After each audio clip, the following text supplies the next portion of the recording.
आज मैं doctor Sonam Karnal plus channel के माध्यम से आपको ये बताऊंगी कि ऐसी प्रॉब्लम के बारे में जो हर 10 आदमियों में से एक आदमी को हिंदुस्तान में और इंडिया में हो रही है।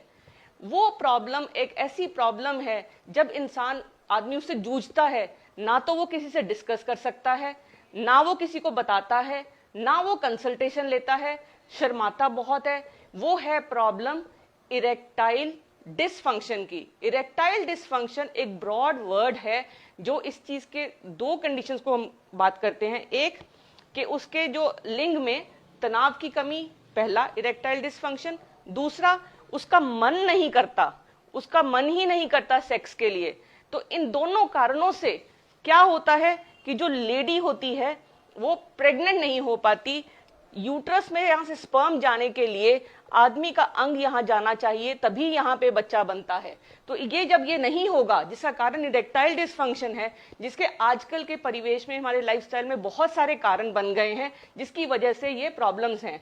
अगर आप ड्रिंक करते हैं, स्मोक करते हैं, आपका वजन ज्यादा है, आप एक्सरसाइज नहीं करते हैं, आप अल्कोहल पीते हैं और आपका ब्लड प्रेशर ज्यादा है, आपको डायबिटीज है और आपको कोई दिल की बीमारी है, तो आपको इरेक्टाइल डिसफंक्शन का चांस बहुत ज्यादा है। ये है आपकी जो शरीर की वजह से है। इसके अलावा अगर आपको कोई भी दिमागी परेशानी है, आपके घर में झगड़ा रहता है, आपको डिप्रेशन है, आपको एंजाइटी है, आपको स्ट्रेस है, आप कोई ऐसी चीज है जो घर में कर नहीं सकते हैं, इसके अलावा आप अपने सेक्सुअल परफॉर्मेंस के बारे में चिंतित रहते हैं। आजकल के बहुत सारे लड़के शादी से पहले बहुत ज्यादा चिंता करते हैं कि वो परफॉर्म नहीं कर पाते, बिकॉज उनको लगता है कि उनको जितनी ड्राइव और जितना कड़कपन होना चाहिए वो नहीं होता। तो उसके लिए वो झोला छाप डॉक्टरों पे जाते हैं। झोला छाप डॉक्टर उनको एक ऐसी दवाइयां देते हैं जो बहुत कॉमनली हमारे नाम से, जिसका सॉल्ट सिल्डेनाफिल है, या ट्रेड नेम आप सुनने होंगे जो वंडर ड्रग गिना जाता है, जिसको हम वियाग्रा बोलते हैं, या फिर उनको लगाए जाते हैं टेस्टोस्टेरोन के इंजेक्शन। ये जो वियाग्रा है, जो सिल्डेनाफिल है, जो लोग लेफ्ट राइट एंड सेंटर खाते हैं, परफॉर्म करने से आधे से 1 घंटा पहले उन्हें यह समझना पड़ेगा कि ये क्या क्या कर सकती है।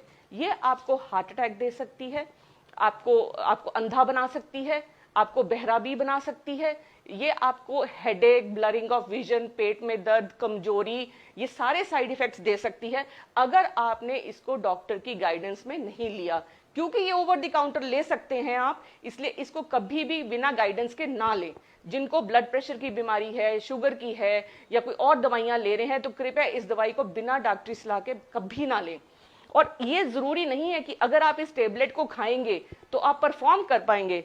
अगर आपका मन नहीं कर रहा, अगर आपके कहीं ना कहीं आपस में मतभेद हैं, या आपका सेक्स का मन नहीं कर रहा, तो ये इससे कड़कपन जरूर आ जाएगा लिंग के अंदर, लेकिन आप परफॉर्म नहीं कर पाएंगे क्योंकि आपके अंदर सेक्सुअल ड्राइव नहीं होगी। जब तक आपके अंदर सेक्सुअल ड्राइव नहीं होगी तो आप सेक्स नहीं कर पाएंगे।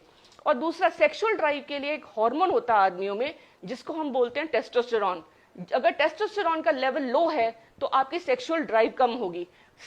टेस्टोस्टेरोन के इंजेक्शंस कतई नहीं लेने, जो बहुत सारे झोला छाप आरएमपी डॉक्टर, छोटे मोटे डॉक्टर लगा देते हैं। उसके आपकी ड्राइव तो नॉर्मल हो जाएगी, लेकिन आपको कभी भी संतान का सुख नहीं मिलेगा। टेस्टोस्टेरोन संतान के सुख के लिए नॉर्मल होना चाहिए, लेकिन अगर आप बाहर से टेस्टोस्टेरोन लेंगे तो ये आपकी टेस्टिस का साइज छोटा हो जाएगा और स्पर्म्स बिल्कुल नॉर्मल से कम हो जाएंगे और कई बार 0 हो जाते हैं। तो बहुत जरूरी है आप टेस्टोस्टेरोन के इंजेक्शन अवश्य ना लें बिना डॉक्टरी सलाह के। इसके अलावा आपको जो सबसे जरूरी चीज आपको समझने की बात यह है कि अगर आपका स्पर्म काउंट नॉर्मल है तो आपकी सेक्सुअल ड्राइव भी नॉर्मल हो जाती है और आपका टेस्टोस्टेरोन लेवल भी नॉर्मल हो जाता है। और तीसरी चीज है कि आपका जो लिंग का कड़कपन है वो भी नॉर्मल हो जाता है। अगर सब कुछ ठीक होने के बावजूद आपको प्रॉब्लम रहती है तो कुछ चीजें हैं जिनसे आपकी सेक्सुअल ड्राइव और ये चीजें नॉर्मल होंगी। वो हैं जैसे दूध, हींग, vitamin C, vitamin D, selenium, lycopene, vitamin E, coenzyme Q10, और सबसे बड़ी बात है हरी सब्जियां, एक्सरसाइज, आप वेट कम करेंगे। इन सब चीजों से, और स्मोकिंग, अल्कोहल, सिगरेट ये बंद करेंगे तो आपको ये प्रॉब्लम कतई नहीं होगी।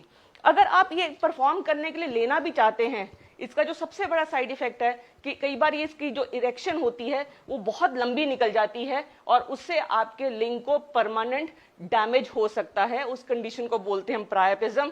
तो ध्यान रखिए कि इसको बच्चों के हाथ से दूर रखिए। और दूसरी बात, आप लेने से पहले डॉक्टर को कंसल्ट अवश्य करिए। और कहीं ना कहीं अगर आपको ब्लड प्रेशर की बीमारी है या हार्ट की प्रॉब्लम है तो आपको हार्ट अटैक आने का रिस्क अवश्य रहेगा। तो इसलिए बहुत जरूरी है कि आप अपने आप को एज अ होल ट्रीट कराएं। ये नहीं कि केवल किसी से पूछा, ले दे के सुना, आपस में डिस्कस किया और ये प्रॉब्लम सॉर्ट आउट करे बगैर ही आप ये दवाइयां खाएं। इसलिए ये बहुत जरूरी है कि आप इस चीज का ध्यान रखें कि आप टेस्टोस्टेरोन और सिल्डेनाफिल टाइप की जो गोलियां और इंजेक्शंस हैं बिना डॉक्टरी सलाह के अवश्य कभी भी ना लें। Thank you. ये इंफॉर्मेशन बहुत सारे यंग लड़कों के लिए एज वेल एज सभी आदमियों के लिए बहुत बहुत जरूरी है। Thank you.